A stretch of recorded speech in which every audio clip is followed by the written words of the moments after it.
안녕하십니까. 메신저 뉴스 김성욱입니다. 오늘 첫 순서는 부산 진교회 신추 목사님, 부산해안교회 조성일 목사님, 대전제일교회 김천민 목사님을 연결합니다. 가정의 달을 보내면서 우리를 기다려주는 것이 집이고 가족이라는 사실을 일깨워 주십니다. 어떤 분에게 초등학교에 다니는 딸이 하나 있었습니다. 학교에 다녀오더니 자신 있게 아빠에게 이렇게 묻더랍니다. 아빠, 가족이 영어로 뭔지 알아? 가족은 영어로 패밀리지. 그러자 딸이 기다렸다는 듯이 다시 묻습니다. 아빠, 그러면 패밀리의 어원이 뭔지 알아? 딸이 의기양양한 얼굴로 아빠에게 이렇게 말을 하더랍니다. 패밀리는 father and mother, I love you잖아. 아빠, 엄마, 사랑해요, 잖아.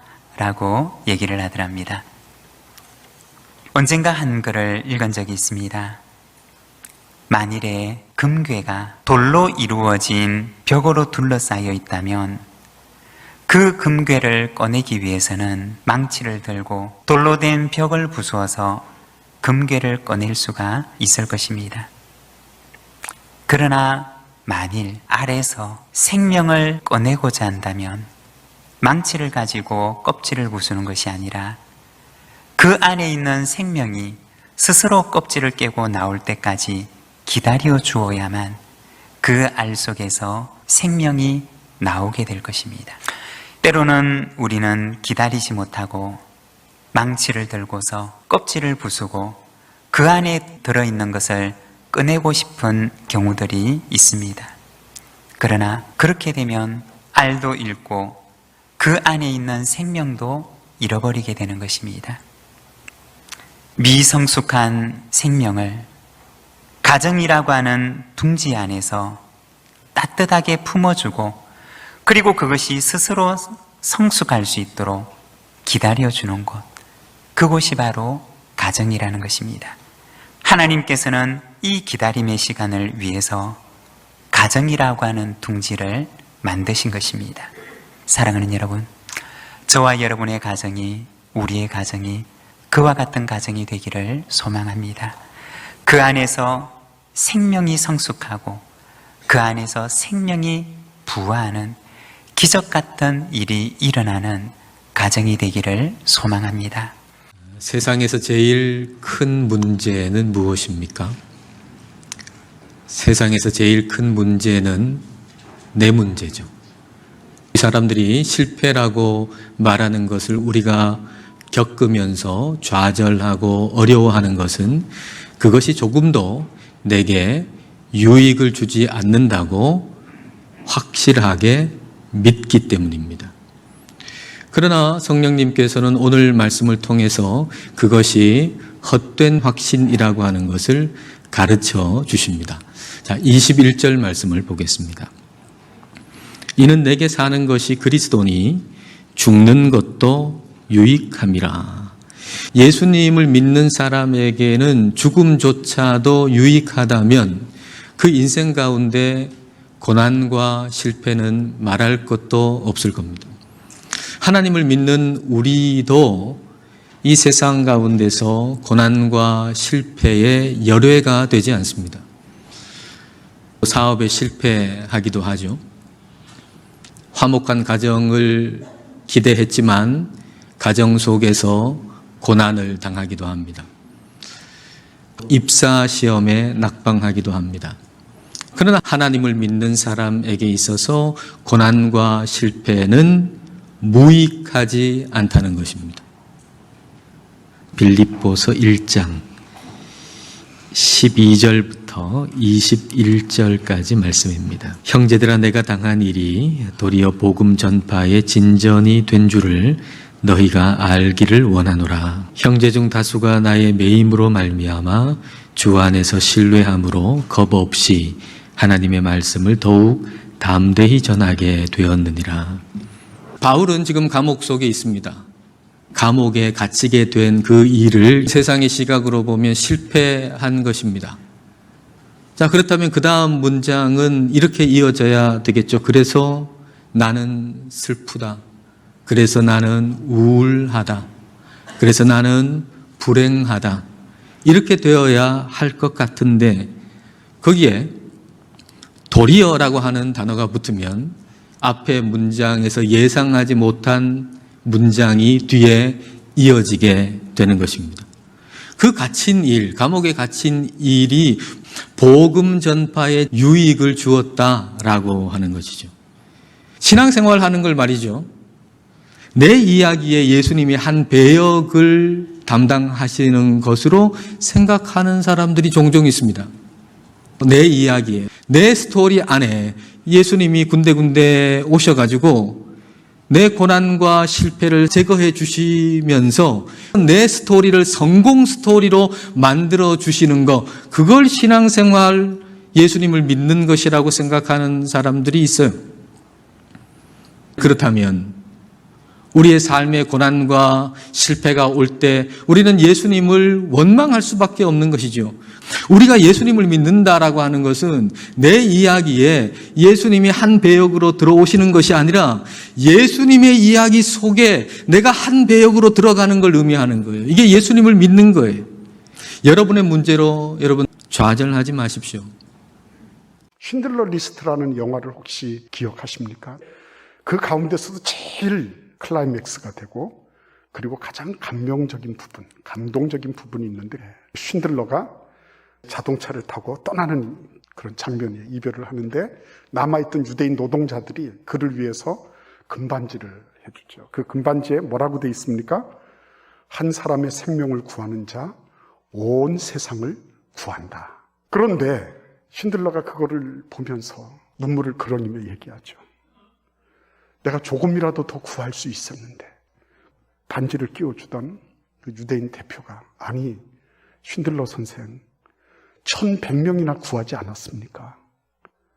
그러니까 쉰들러가 타고 왔던 자동차를 보면서 내가 저 자동차를 팔았으면 가스실로 가는 10명을 더 구할 수 있었을 겁니다. 이 금반지 같은 이런 거 있으면 2명을 더 구할 수 있었을 겁니다. 그러면서 막 가슴 아파하는 장면이에요. 근데 왜 마가복음 이 말씀을 오늘 본문으로 선택하게 되었을까 하는 겁니다.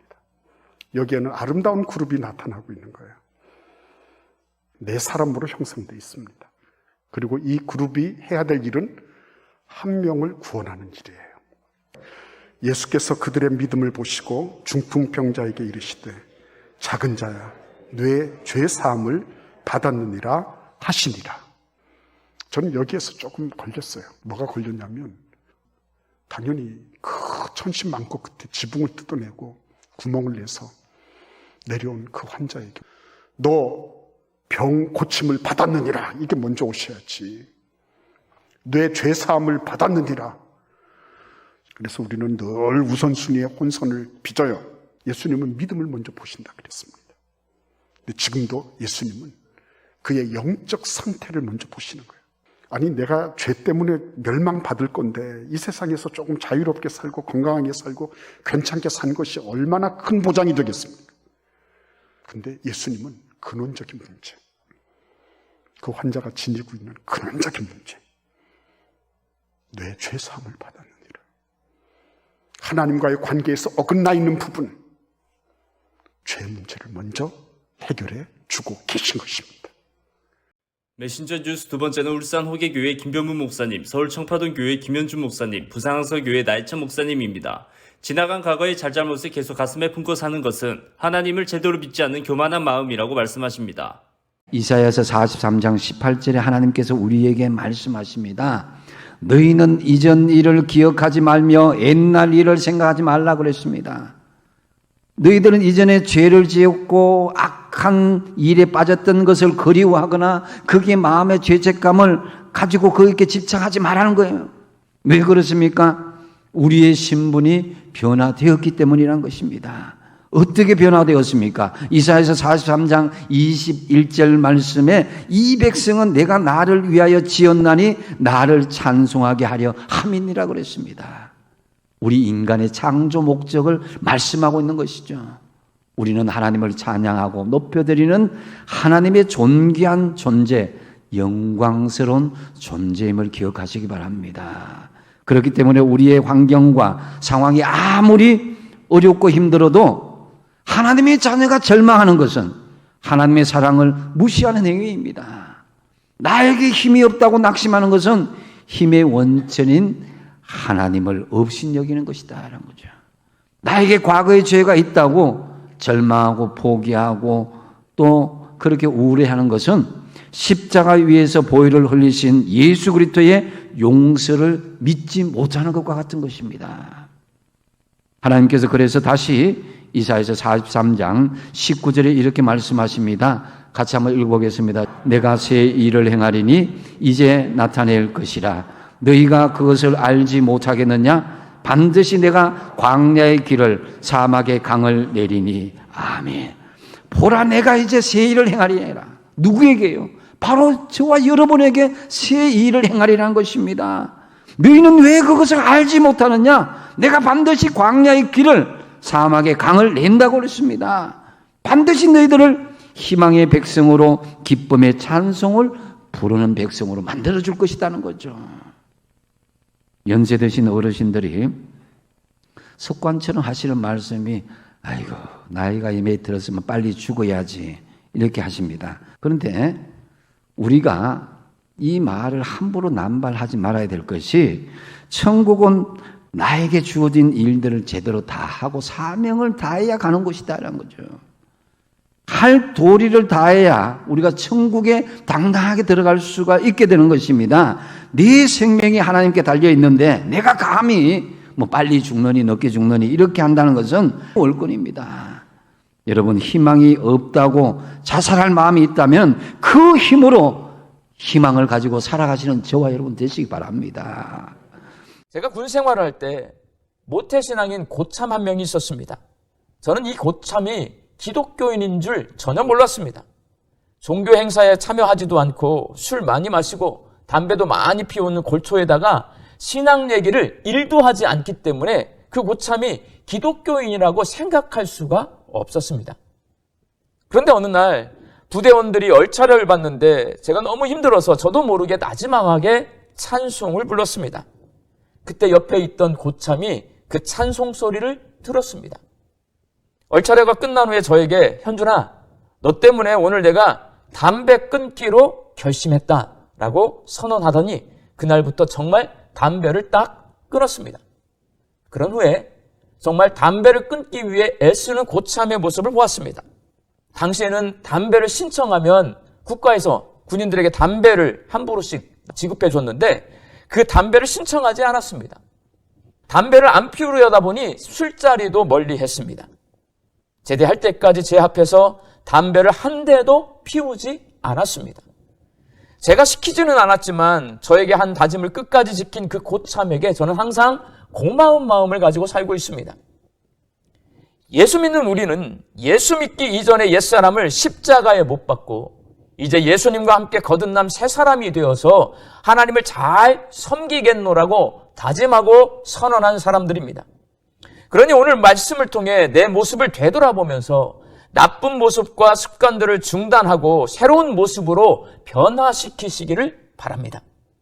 그렇게 나쁜 습관을 중단하기 위해서는 피해야 할 것을 내가 피해야 합니다. 피하려면 내가 하고 있는 행동을 하나님이 싫어하신다는 것을 먼저 깨달아야 합니다. 그런데 습관적으로 하던 일을 중단하면 금단 현상이 나타나서 나쁜 습관대로 하고 싶은 유혹이 생깁니다. 유혹을 견뎌내기도 해야겠지만 그런 상황, 그런 자리, 그런 생각을 피해야 합니다. 피할 것을 피해야 내가 나쁜 습관을 이겨내고 새로운 모습으로 신앙생활을 할 수 있습니다. 우리 성파동교회 성도들이 오늘 말씀을 기억하며 하나님께서 싫어하시는 내게 있는 나쁜 습관들이 무엇인지를 생각해보고 그것을 피해서 하나님이 기뻐하시는 신앙생활을 성실하게 감당하는 성도들로 변화되시기를 예수님의 이름으로 축원합니다. 여러분, 미국의 유명한 단편 작가 오헬레라는 작가가 있지 않습니까? 강도와 신경통이라고 하는 단편 소설이 있습니다. 어느 집에 강도가 침입을 하게 됩니다. 주인에게 들키고 말았어요. 이 강도가 총을 꺼내가지고 손들어! 움직이면 쏜다! 그렇게 총을 들고 위협을 했습니다. 주인이 깜짝 놀라서 손을 들었어요. 근데 손을 들기는 들었는데 한 손만 들었습니다. 그러니까 이 강도가 왜 한 손만 들어? 두 손 다 들어! 그렇게 위협을 했어요. 그랬더니 이 주인이 슬픈 표정을 지으면서 한 손을 들고 내가 이 두 손을 들 수가 없어요. 한 손은 올라가지 않아요. 신경통 때문에. 그러니까 이 강도가 갑자기 얼굴이 달라졌어요. 그리고 여기 앉아봐라. 앉아봐라. 나도 신경통이 있는데 내가 이런 약을 먹어보니까 이 약이 참 잘 듣더라. 신경통 강의를 밤이 샐 때까지 한 거예요. 그리고 두 사람이 아주 사이좋게 헤어졌다고 합니다. 여러분, 무슨 말입니까? 내게 아픔이 있으면 그 아픔을 공감하게 된다는 거죠. 우리 주님이 그런 분이에요. 우리의 아픔과 우리의 고통과 우리의 고난 앞에서 우리보다 더 그 아픔을 느끼고 더 아파하시는 분이 누구시다? 우리 예수님이다. 왜? 우리 예수님은 그 누구도 감당하지 못하는 엄청난 십자가 고난을 직접 겪으신 상처 입은 치유자이시기 때문에 그렇습니다. 이란 주님께서 우리를 도우시는데 어떻게 도우시는가? 그러므로 우리는 긍휼하심을 받고 때를 따라 돕는 은혜를 얻기 위하여 은혜의 보좌 앞에 담대히 나아갈 것이니라. 할렐루야. 여러분, 때를 따라 돕는 은혜. 여러분, 우리 하나님께서는요, 우리가 생각하지 못한 그런 놀라운 방법으로 우리를 도우시고 우리와 함께 하시는 분임을 깨달으시기 바랍니다. 그 때를 따라 돕는 은혜를 경험하기 위해서는 우리는 무엇을 해야 되는가? 오늘 말씀 마지막을 보시기 바랍니다. 은혜의 보좌 앞에 담대히 나아갈 것이니라. 할렐루야. 은혜의 보좌가 어디입니까? 바로 예배의 자리인 줄 믿으시기 바랍니다. 하나님의 자녀들은 이 예배의 자리를 놓치지 말아야 됩니다. 예배에 성공해야 됩니다.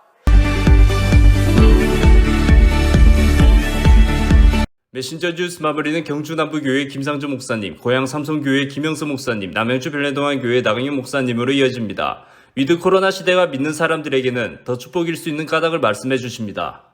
사랑하는 여러분, 우리 가정을 구원하신 하나님의 의도는 무엇일까요? 성경적 가정을 이루어서 믿지 않는 사람들이 우리 가정을 보고 예수님을 믿는 가정이 저런 가정이라면 우리 가정도 예수님을 믿어보는 것이 좋겠구나. 온 가족이 예수님께로 돌아오는 것, 그것이 우리 하나님의 꿈 아니겠습니까? 자, 이분은 남부럽지 않는 가정에서 성장하여서 어느 누가 봐도 부러워할 만한 신랑감을 만나 결혼을 합니다. 딸을 낳았습니다. 그런데 그 딸이 정신지체 장애아였습니다. 너무 놀랍고 창피하여 울기도 많이 울었답니다. 하나님을 원망하고 그 딸도 몹시 미워했습니다. 그러던 중 부부가 말씀을 듣다가 크게 깨달았습니다. 하나님께서 자기 두 사람이 감당할 만하니까 이 아이를 맡기셨다라고 하는 깨달음이 오더라고 하는 겁니다. 그러면서 하나님께서 보내신 이 아이를 사랑으로 잘 양육하리라 결심을 하였습니다. 이렇게 생각을 바꾸고 보니까 그동안 보이지 않았던 이 아이의 성품이 보이기 시작했습니다. 천사처럼 맑고 깨끗한 영혼을 보게 되었던 것이지요. 감사하게도 이 아이가 점점 회복하여서 어느 날 이 아이가 학교 과제물로 편지를 보냈는데 엄마, 아빠 고마워요. 사랑으로 키워주셔서 감사해요. 라고 하는 편지였습니다. 이 편지를 받고 두 부부가 서로 을싸안고 한없이 울었습니다. 하나님을 의지하지 않을 수 없어서 믿음으로 이 아이를 키우다 보니 하나님께서 큰 믿음의 복을 주셨다라고 고백했습니다. 그렇습니다. 자식이 원수가 될 수 있고 또 선물이 될 수가 있습니다. 그 차이가 도대체 무엇일까요? 전적으로 양육 방법에 달려 있다고 하는 것입니다. 이 자녀의 복이라고 하는 것은 우리가 경건하게 하나님을 믿고 살아갈 때 주어지는 선물이라 그랬습니다. 하나님의 선물이기 때문에 우리는 하나님께 맡겨야 합니다. 성령님께서 역사하시면 그 아이가 반드시 돌아오고 바르게 살 것입니다. 그러므로 우리는 성경적 가정을 힘써 만들어 가시길 주님의 이름으로 축복합니다. 여러분, 열심히 안 믿으면 믿음 때문에 시험 당할 일이 없고 낙심할 일이 없고 핍박 당할 일이 없습니다. 열심히 믿고 열심히 섬기고 열심히 헌신하려니까 겪게 되는 거예요. 그런데 그 순간 주님께서 우리가 어떻게 반응하라고 가르쳐 주십니까? 기뻐하고 즐거워하라. 너 한마디 욕했냐? 내 두 마디 해주마. 이게 아니에요. 기뻐하고 즐거워하라. 이유는 간단합니다. 잊지 않고 상급으로 갚으시겠다고 하셨기 때문이에요. 그러니까 여러분, 그래서 예수 제대로 믿는 것이 참 힘든 겁니다. 잘 믿기 위해서 견디는 것이 중요합니다. 성령의 9가지 열매 중에 하나가 인내죠. 그 열매가 그냥 맺혀지는 게 아니죠. 수고를 거친 뒤에 맺게 되는 것입니다. 그래서 욕먹고 박해받고 마음 상하는 악한 말을 듣게 될 때 그래서 잘 견디는 것이 필요합니다. 상급과 열매는 그런 다음에 주어지는 것입니다. 여러분, 교회에 여러 가지 직분이 있습니다. 그 중에 집사라는 직분이 있습니다. 집사님의 뜻이 뭘까요? 봉사하는 사람, 섬기는 사람, 또 심부름하는 사람, 그런 뜻입니다. 그런데 나머지의 절반의 뜻이 있습니다. 디아코노스, 영어로는 디컨, 봉사하는 사람, 섬기는 사람, 심부름하는 사람이라는 뜻의 이 디아코노스라는 말이 원래는 박해받은 자라는 말에서 유래가 되었습니다. 이 사실에 주목할 필요가 있어요. 집사는 섬기는 자이면서 동시에 박해받는 자라는 뜻이에요. 그래서 집사님 되시면 다 박해받으실 줄 알고 계셔야 돼요. 잘 섬기면 칭찬받고 인정받고 박수받고 존경받을 줄 알았는데 박해받을 순간이 있다는 거예요. 십자가를 지는 것이 그래서 어려운 거예요. 아무나 하는 건 아닙니다. 사도 바울이 무엇이라고 고백합니까? 우리가 그와 함께 영광을 받기 위하여 고난도 함께 받아야 할 것이니라 생각하건대 현재의 고난은 장차 우리에게 나타날 영광과 비교할 수 없도다. 쉽게 말씀을 드리면 하늘의 상급, 영광, 기쁨, 즐거움을 얻기 위해서는 고난도 함께 받아야 한다는 사실입니다. 그래서 주님께서 나를 따르려거든 자기 십자가를 지고 나를 쫓을 것이니라 말씀하셨어요. 일본의 농학자이며 의학자인 사토 도미오라는 분이 있습니다. 이분은 자신의 전문 분야에서 인정받아서 굉장히 안정적인 직장 생활을 하다가 57살의 나이에 갑자기 일본의 이 와세다 대학교 경영학부에 입학을 합니다. 20대에 내가 경영학을 공부하고 싶었는데 그걸 못한 것이 아쉬워서 그렇게 다시 했다는 거예요. 그래서 60대가 되어서 MBA를 취득했다고 합니다. 그의 도전은 거기서 멈추지 않았는데 그 후에 이분이 사진 기술을 배워보고 싶어서 도쿄의 공예대학교 사진학과에 입학을 해서 사진을 배우기 시작합니다. 그래서 70세에 첫 개인전을 열고 그 후에는 이 사진 작품이 인정받아서 인물 사진의 대가로 그렇게 유명하고 그렇게 활발하게 활동을 한다고 하는데요. 하루는 어떤 기자가 사토 도미오에게 질문을 하였습니다. 선생님, 인물 사진을 잘 찍으려면 어떤 기술이 가장 필요할까요? 기술보다 더 중요한 것이 있습니다. 그것은 촬영자가 피사체를 좋아해야 한다는 것입니다. 카메라의 눈은 정직합니다. 촬영자가 피사체에 관심도 없고 애정도 느끼지 않는다면 그런 메마른 감정이 사진에도 그대로 나타납니다. 라고 대답했습니다. 그러니까 그의 사진 작품 속에는 그의 피사체인 사람들에 대한 관심이 담겨 있었던 것이고 그 사람을 좋아하고 그 사람의 마음을 공감할 수 있는 그런 분이었기 때문에 사진 속에서 그 사람의 겉모습뿐만 아니라 그 사람의 감정과 삶이 묻어나는 그런 사진을 찍을 수 있었다는 것이죠. 여러분, 우리가 하나님의 말씀을 들으려면 우리가 좀 더 하나님을 좋아해야 됩니다. 우리가 하나님의 사랑을 받을 만한 삶을 살지 못했어도 하나님은 무한하신 사랑으로 우리를 사랑해 주셨어요. 그 하나님의 크고 위대한 사랑을 마음에 새기고 우리도 하나님을 정말 좋아하고 하나님의 관심이 머무는 그 일들을 좋아하고 더욱 하나님께 나의 시간과 정성을 다하고 그렇게 나아갈 때 우리는 하나님과 더 깊은 대화와 교제로 나아갈 수 있게 되는 것입니다. 우리의 작은 일상의 조각들까지도 하나님의 뜻 가운데 놀라운 하나님의 역사로 쓰여질 수 있습니다. 그 하나님과 동행하는 삶, 그래서 놀라운 하나님의 은혜와 복을 경험하는 우리 모두의 삶이 되기를 주님의 이름으로 축원합니다. 아홉 목사님들의 말씀 전체를 들으실 수 있도록 전부 링크해 두었습니다. 아직 메신저 뉴스 구독을 누르지 않은 시청자님이 계시면 지금 구독과 좋아요, 알림 설정까지 부탁드립니다. 다음 주까지 안녕히 계십시오. 메신저 뉴스 김성희입니다.